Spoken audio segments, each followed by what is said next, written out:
said he didn't like the fact that I said I was the only governor without office of first lady. And I should moderate it when I say it, because sometimes women don't like it. And I said no. Nobody voted for my wife.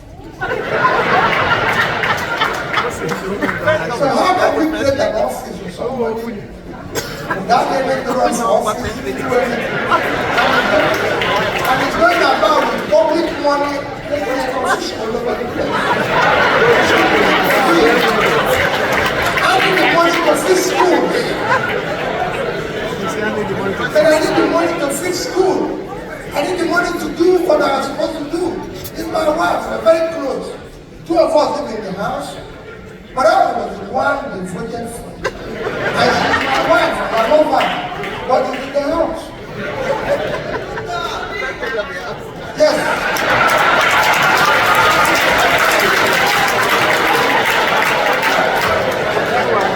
But why did we do that?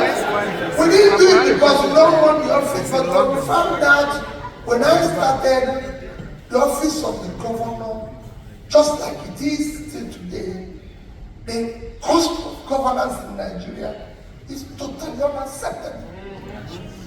We cannot have a no same person that uses 20 vehicles. No, we have people now who are using even 40. How do you think you're doing?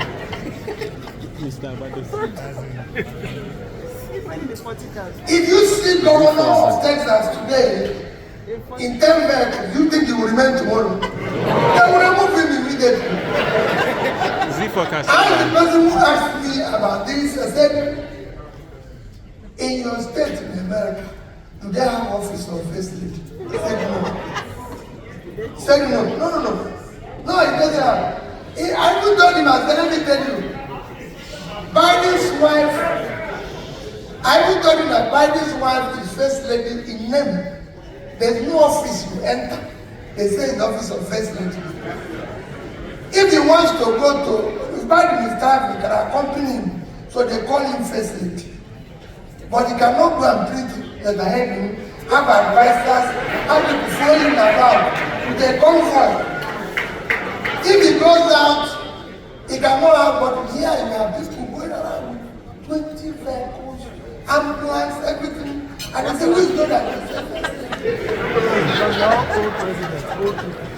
And this is the cost. When I started, it was going to cost us about 3 billion a year to keep that office. So these are things why people are not happy. We enjoy that peace, and I tell people that in my 8 years of being governor, nobody had the opportunity of being governor in the government house.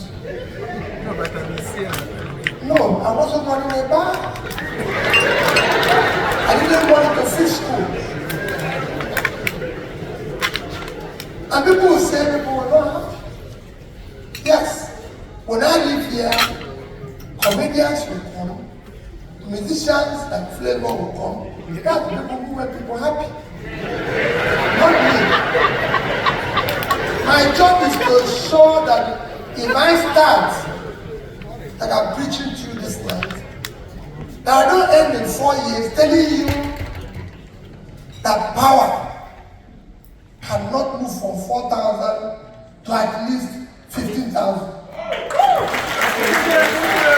That is my job. My job is not to tell you why schools in a country with the least human capital, our human capital is 168 over 172 in the measures. Why we cannot train our children? Why we cannot? The kids today didn't say, I should make them happy. Yes. I listened to what they read. We want you to give education to children. That was their request. They didn't ask me to make them happy. I didn't hear it. They asked me about power. I read everything. I told Chris that I want to have copy of everything they said. There was no happiness there. They didn't ask me to share money to them.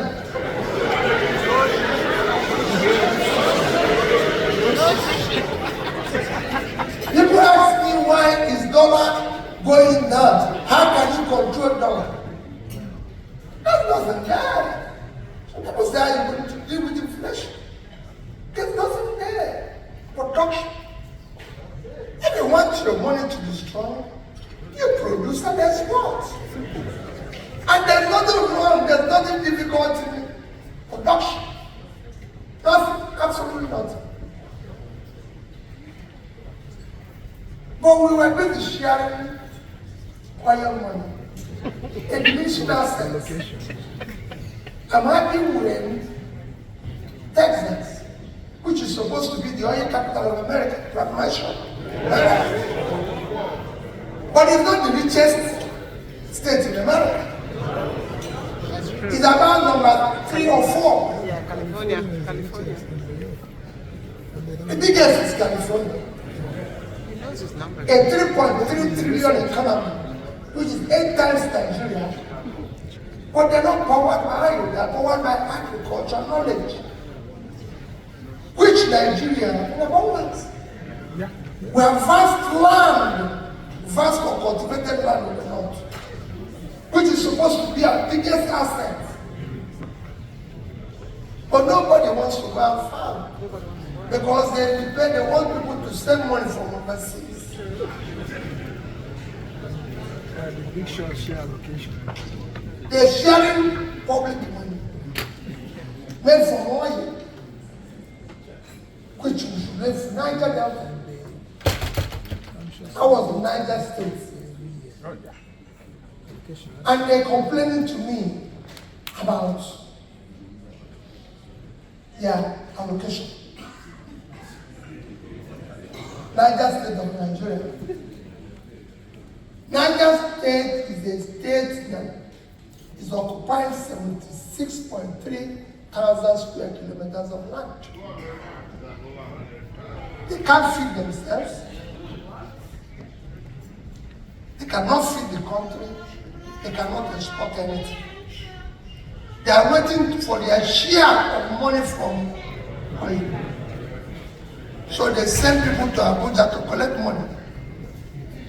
And I said to the governor, you're sitting on the biggest oil. Your life. Say, governor, you're sitting on 2.5 times the size of Netherlands. If you go and remove water in Netherlands, they are about 33,000 square kilometers. So Niger State is 2.5 times Netherlands. Say, go and check. I don't want you to talk about all their exports. Last year, the export last year was over $600 billion, but the agricultural component is about 120 billion. I said, Governor, if only you can do 1% of that, why? You have 2.5 times their land, fertile land. If you can do 1% of that, one is $1.2 billion. If you multiply it with what they sell dollar today, you see 650. It's about 750 billion naira. The budget of Niger State is just about 150. So you have 5 times your budget for 1% of that. But you're waiting to share 3 billion. That comes from nowhere. You have the convoy of that event. And millions of people. But on this state where we have the biggest problem is 70.9 thousand square kilometers of land. Israel is 22,000 plus. So it's about 3 times the size of Israel. Israel total export last year is $69.8 billion. Borno State did not do 100 million. What do you think we're doing with our country? 200 million people. If you go to shops, what I do every country I visit, I go to shop in the morning to look where items are made from. where the items coming from. Our total export last year, 200 million people living on 923,000 square kilometers of land. Total export, 18.9 trillion naira. 18.9 trillion naira. So 18 trillion 900 billion, which I do with people in government, because they will divide it by what they call official rate. 410. It came to about 47 billion. But now it's divided with what I call the real rate. Because that's what is available to me wherever I travel. The other one is the black market, because nobody sees it except me. This is one that sees it. If you divide it with that, it will give you about $30 billion for 200. So if you divide it with 200%, about 150%.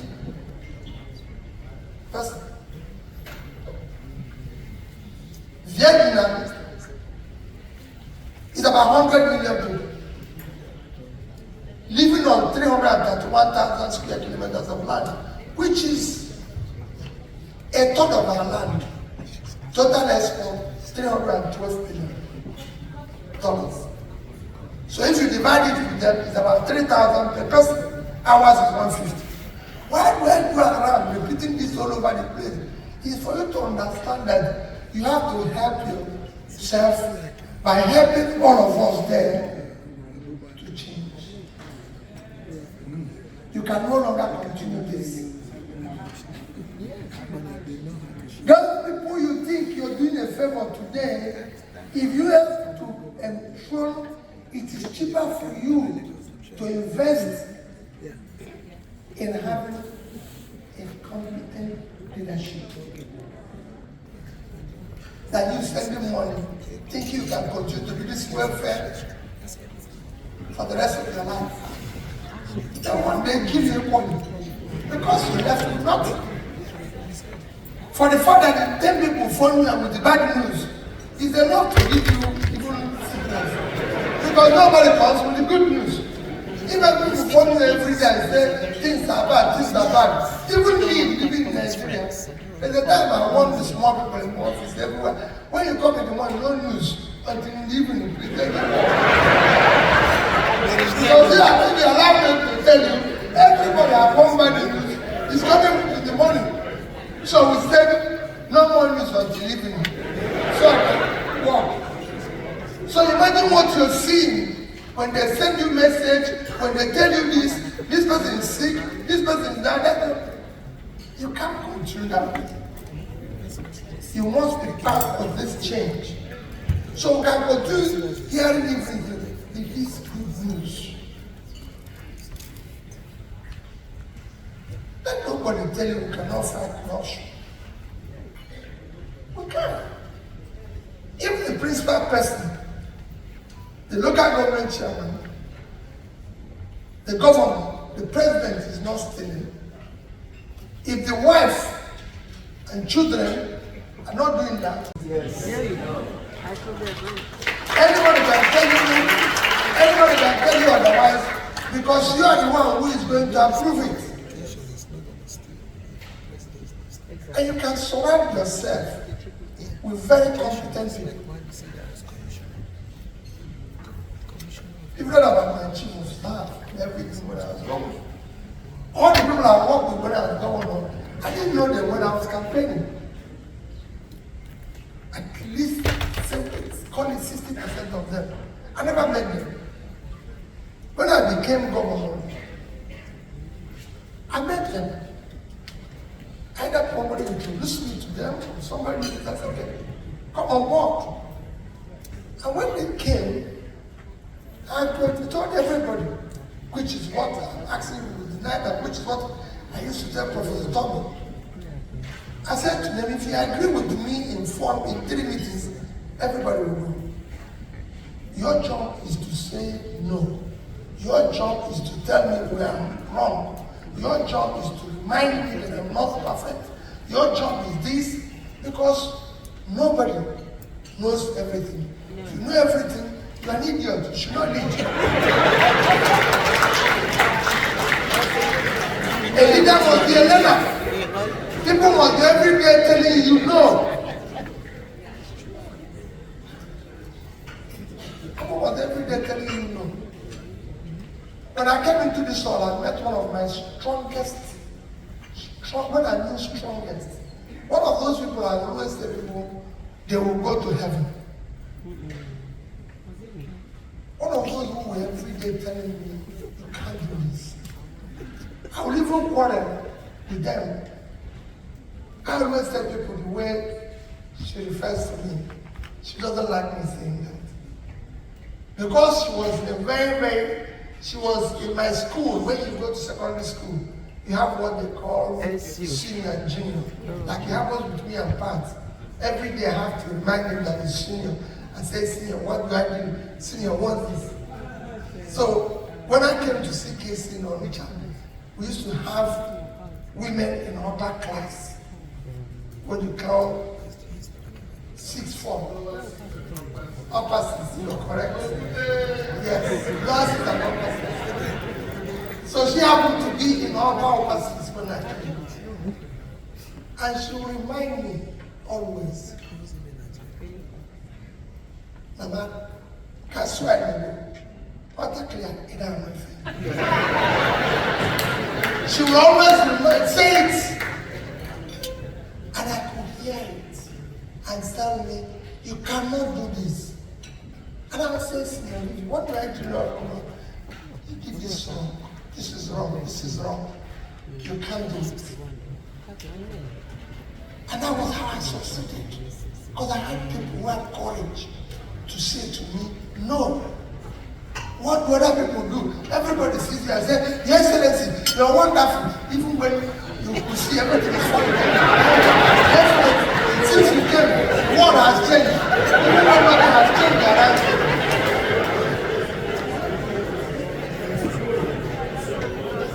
We moved education from number 26 to number 1. We didn't change teachers. We did not change teachers. It was the same teachers. When I talked about corruption, I always tell people, this is my 9 years of living government. Go there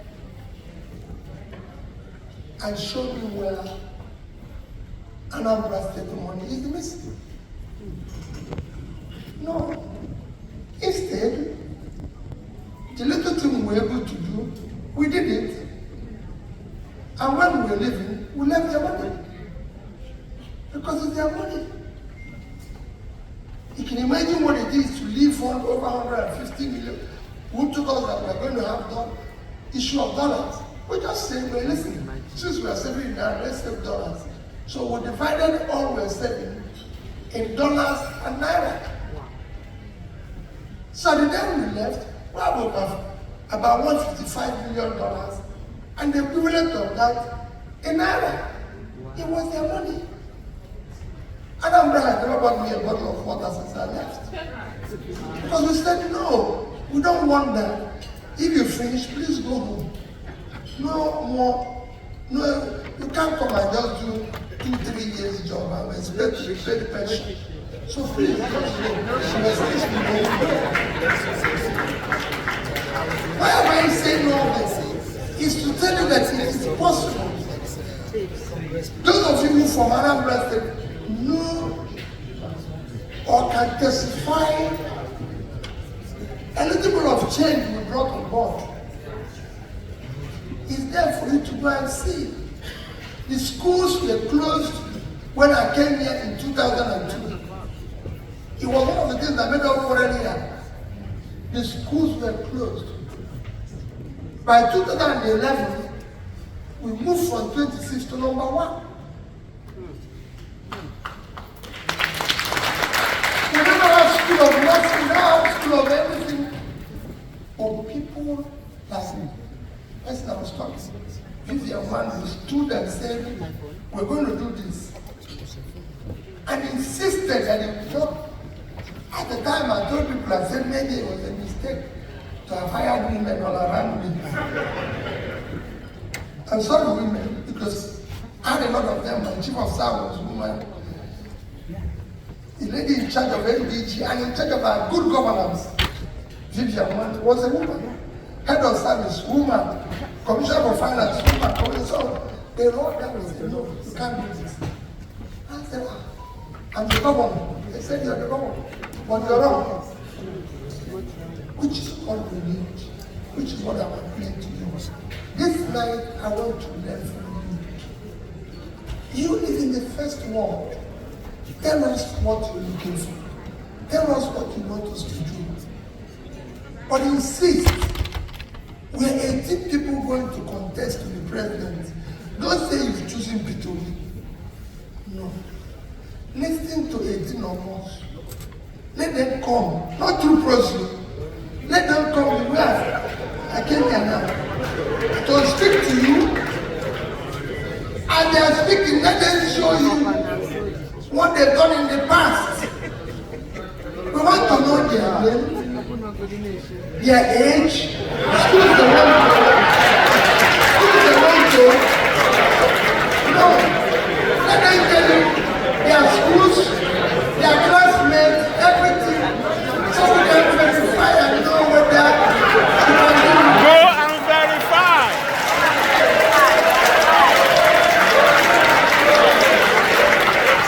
Because soon somebody is going to call you for a dinner and start telling you a story and say they will do this. No, they have to.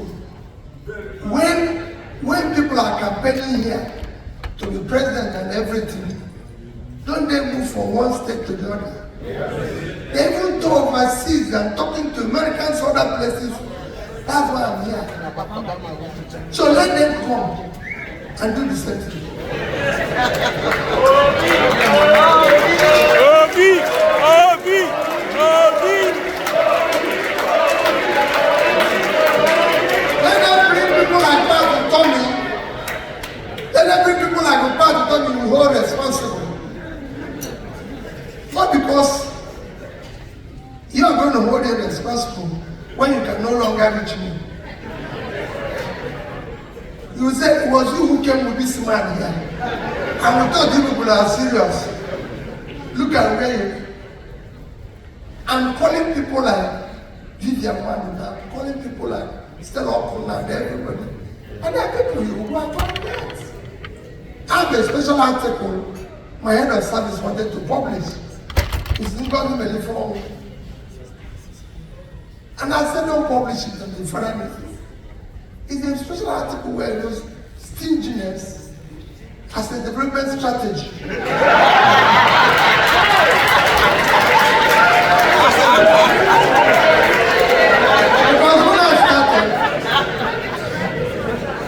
when I started, everybody was complaining of how stingy this government is. Everything they bring, oh, I've said no, you can't do this. Oh, they want to go to training. 10 people wants to go to training. I said, what are you doing? Let one person go and let them come and teach them.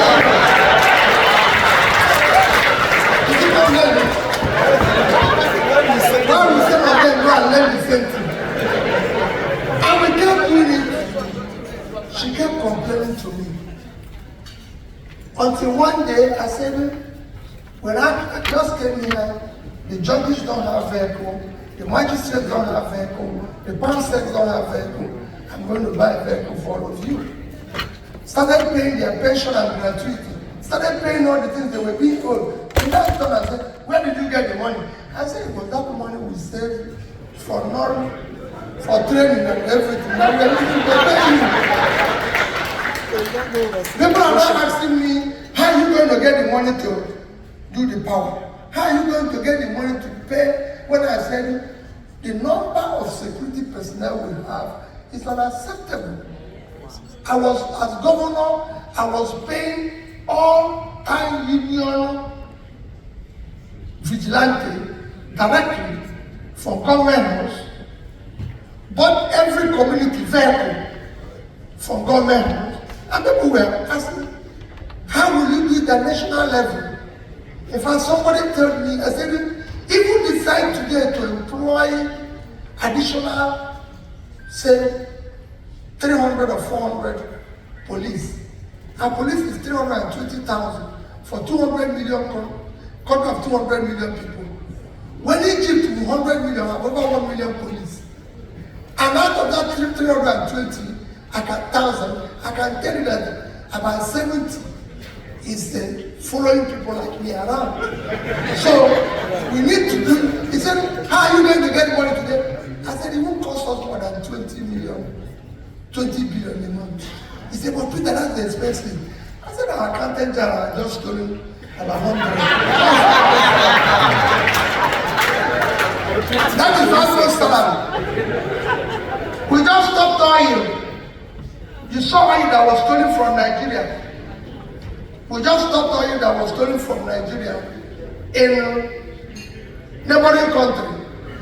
The value of the oil was $300 million. At 600 naira per dollar is 180 billion. That's 9 months salary. I said, so don't worry about where we're going to get the money. Now in Anambra State, we didn't borrow money. We didn't do anything. What we did was to stop the leakage. There you go. Everything. I said, it's not just leakage. We stopped everything. I said, this cannot happen. Governor of Anambra State does not need a lodge in Abuja, or doesn't live in Abuja. He doesn't need this, he doesn't need this, he doesn't need this. We don't need to do this. It did the extent that my cook became even, what is happening? Because I go and come back, you cook food all over the place. I said, why is this all over the place? He said he was doing the case if I come back with some people. Or in case, I said, listen, only hotel. Keep one seat in case somebody comes. This is government. If I'm going to come back with somebody, I'll tell you. So good for one person.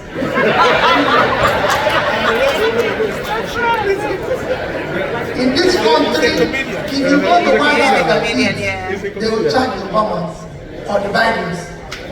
There's no place they eat food here in case. There's anybody, at least anywhere they cook food here, hoping somebody will come back with somebody. No. If you eat, you pay. My dear people, so we can take on. All I came here to advocate is people of this movement. We are tired of complaining. We are tired of giving excuses.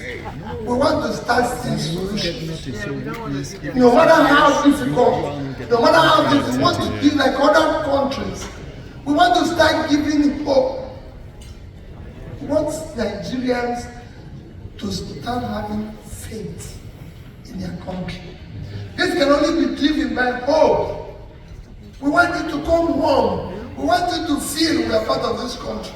Everybody is changing. From India to China to Vietnam to Ghana to Egypt, everything. It can happen in Nigeria. Why can't you vote? Because of the same thing. Diasporas in Ghana are voting. Diasporas in Kenya are voting. But the giant of Africa is not possible. Why is it not possible? In this time and age, it is not possible because we have chosen people who are not controlled. 2023,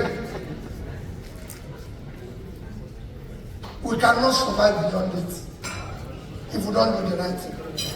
So election of 2023, my dear people, will not be about trial.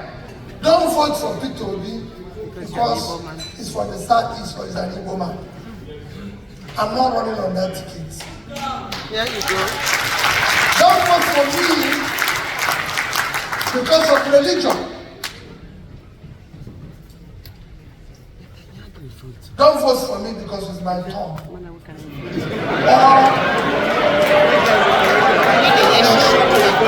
Don't vote for me because of connection or any other bias. Put all of us on a scale verify our background. Election of 2023 must be about character, competence, capacity.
His excellency,